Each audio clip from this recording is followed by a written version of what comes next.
There once was an Italian priest who had just been elected to the episcopacy and had received his bishop's ring. And he went home to his elderly mother and very proudly showed it off to her.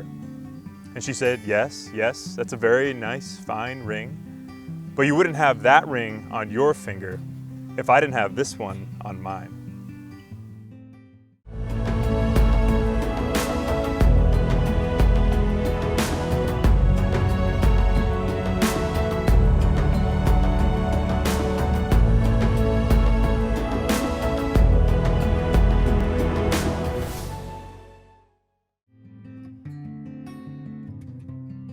When I first entered the seminary, I was so passionate about my vocation that I couldn't imagine why anyone wouldn't want to become a priest or religious.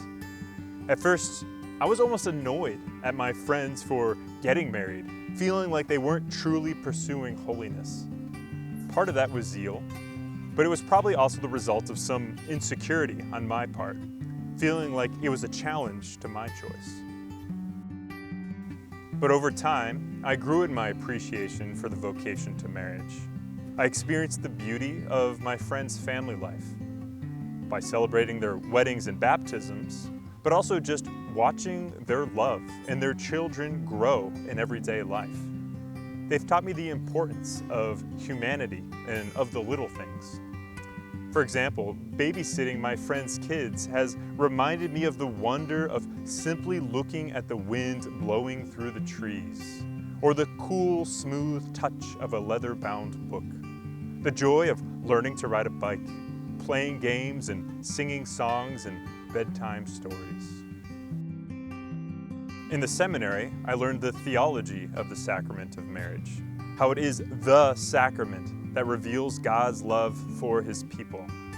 Just as marriage is a committed bond of love that lasts for life, so does God make a covenant of love with His church. And this love brings life into the world. Each of us are born from a relationship of love. We wouldn't exist without it.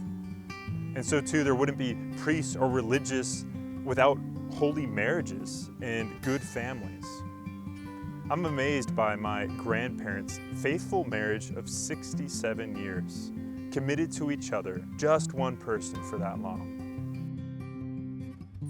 And a parent's love for their child, it surpasses everything else in this world. For whom else does one change diapers, feed, house, clothe, care for when sick? Parents do all of these and all the corporal and spiritual works of mercy on a daily basis.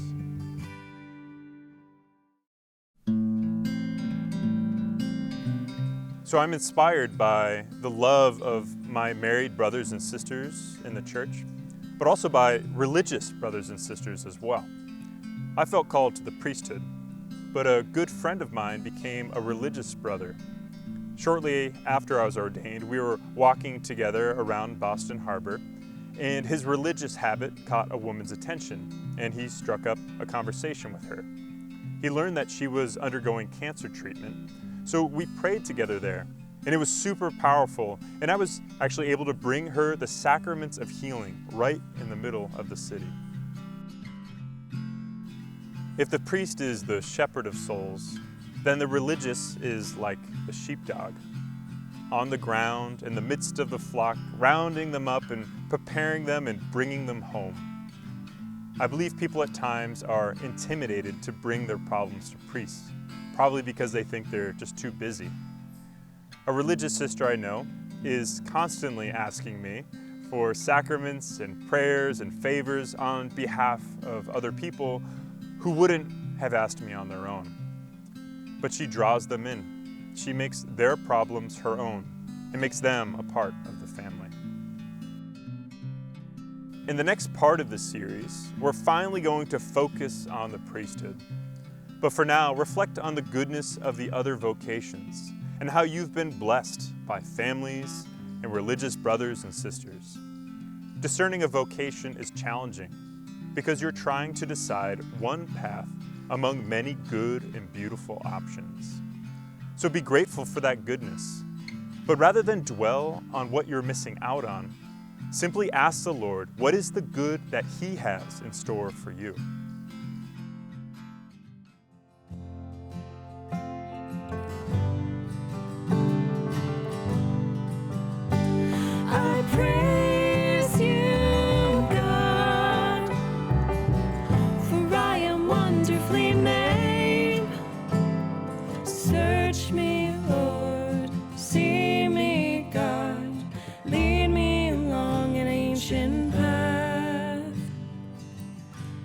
have in store for me.